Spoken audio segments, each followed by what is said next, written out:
Hi, I'm Alex Belinsky. I'm excited to share with you some stories from the Philippines Naga mission. Some crazy, spiritual, and funny stories. Here we go.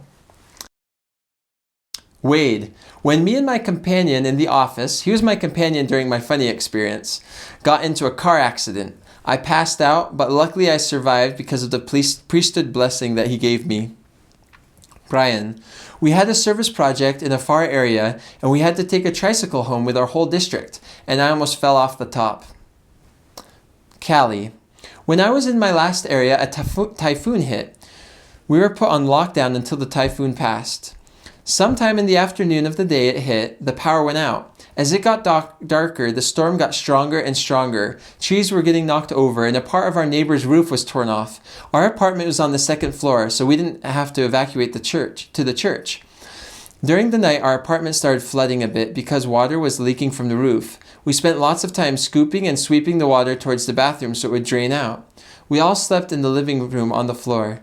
Overall, we were pretty safe, but just hearing wind that strong was pretty scary. The storm did some pretty bad damage, and we spent the next few weeks just helping people clean up. Brandon. Crossing the coconut tree bridges without rails.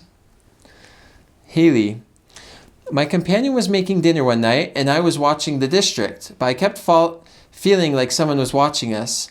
When she sat down so we could eat, I mentioned something, and she said she felt the same way. So we freaked out, left our dinner, hid our valuables, and left the house, heading to an appointment early. Nothing happened, but we were terrified. Maybe nothing happened because we weren't there. We will never know. Brian. Being stopped by NPA rebels in the mountains of Sorsogon. Ciro. My companion Eldershi and I were chased by dogs. Joshua. I once had a really old crazy lady strip in front of me and call me her son. That's so awkward. Arnell. Going home from a distant proselyting area. James. NPAs in the area. Roy. Heavy rain and flood got us stuck in our apartment for days, being chased and Bible bashed by other sects. Ruth. We were with a family and there was a big fire in their house and my shoes got burned. Wade. When me and my companion worked in an area which was not ours. It happened twice because we were opening an area and we didn't know where the boundaries were. And we knocked on doors and talked to a lady in the store. We started conversation about the gospel and later found out she was a member. Haha. April. My funny experience was when my companion and I were chased down the hill by the Cardabao. Brian. I was walking in the dark with my companion across the rice fields, and I fell in and got super muddy. We ended up going to McDonald's afterwards, and a lot of people just stared at me. Callie. My companion and I once locked ourselves out of our apartment by leaving our keys inside. We were traveling back to our area after a conference when we realized we didn't have our keys.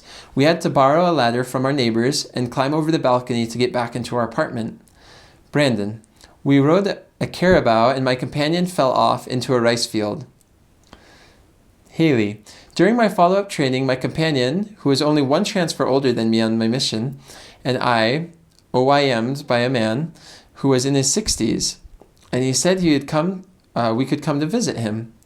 When we went back with a member, he was still drunk from the night before and was acting crazy. He kept saying how buff he was and punching the curtain like a boxer.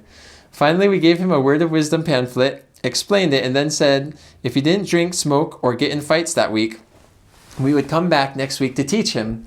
The whole time we were teaching him, I felt like we were going to fall through the floor because his house was a small raised bamboo shack. I stepped out of his house in relief when I heard a crack from behind me. I turned around to see one of my companion's legs had fallen through his floor. We still laugh about it. Brian. Hanging on the back of jeepneys every day. Ciro. My companion and I, Elder Berggren, were lost in a shortcut without a flashlight in the middle of the forest with only the moonlight as the light source. Joshua. There was one time me and my companion were cornered by a carabao because a little kid had made it angry by throwing rocks at it. Maria. We were chased by a whitewater buffalo. Arnell. Leaving the apartment without a name tag. James. Chasing cockroaches and mice. Roy. Being chased by a cow. Fallen off a skate, a mode of transport on railway tracks, fake eating chili while others ate it whole. Ruth, when my companion and I fell in the middle of the pond. Wade, giving a priesthood blessing, I testify that is the power of God that is healing the sick and afflicted. April, a spiritual experience is I had a dream about an old lady walking in the dark, and we passed by her and asked if she needed any help, and we stopped and helped her to home. And this dream of mine ended up coming true. This old lady we helped is a member of the church, but her sister, 89 years old, is not. One Sunday, we went to take the sacrament to her, and she told us that she had a sister that's not a member of the church, and she needs to be baptized by us. As we were sitting down talking, she came up, and suddenly she told us that she saw us in her dreams helping her out. Which is crazy, because it's exactly what happened in my dream too. To make the story short, I explained what I saw in the dream, and she had tears and wanted to be taught and be baptized. That's so cool. Brian, we were teaching our second lesson to a teenage girl, and when we started to share about the Book of Mormon, everyone in the room started to tear up, and she said that she had a true desire to learn more. Callie, in my third area, I struggled a lot. I spent 6 months in that area, but couldn't manage to hold consistent investigators. It was tough to go out week after week with little progress. Finally, as I was just about to transfer, we found a man who was ready for the gospel. He progressed so quickly and was so accepting. It was a huge blessing, and the lessons we had with him were amazing. Haley, seeing the sacrifices people made to make it to sacrament meeting every Sunday. Sorry, that was actually Brandon. This is Haley. In my last area, we were teaching an investigator about the Book of Mormon and how everyone will hear the gospel in their own language.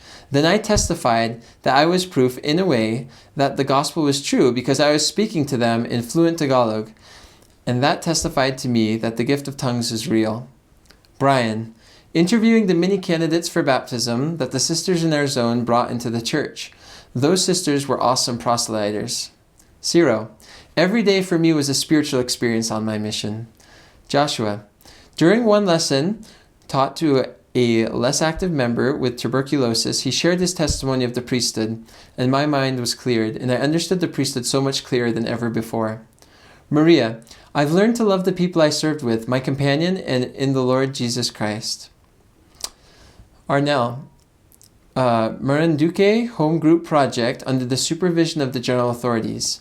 In fact, it was a great experience to be the translator for President Kendrick, Area President, and Sister Graisley of the General Primary Presidency. James, baptizing in the ocean near Bacon Beach. Roy, everything in the Naga mission is a spiritual experience. Your missionary lifestyle, your companion, your district mates, your zone mates, the people, the leaders, etc. One experience I had that uplifted me is when we were looking and there weren't any vehicles to get back to the apartment in the middle of the night. A simple, humble prayer of gratitude and help was all we needed to get us safely home in no time. Ruth, when we were at the weekly meeting in our district to share the investigators' ups and downs and to be baptized. Well, I hope you enjoyed some of those stories from the Naga mission. If you served in the Naga mission and you're willing to, we'd love for you to contribute your experiences and insights. If you go to preparetoserve.com/survey, you can fill out the Google form there, as many questions as you want to, and then we can post that on our website on the Naga mission page. If you're willing to be video interviewed about your mission in Utah sometime, we'd love to do that as well. You can just message us. Also, on the screen, you can see a t-shirt that my wife designed. She's created these really awesome mission and country-specific t-shirts in the shape of the country or state in word clouds. And they're awesome. My wife and I both have several of these Teespring shirts, and we really like them. They're very comfortable, and I think they're pretty sweet.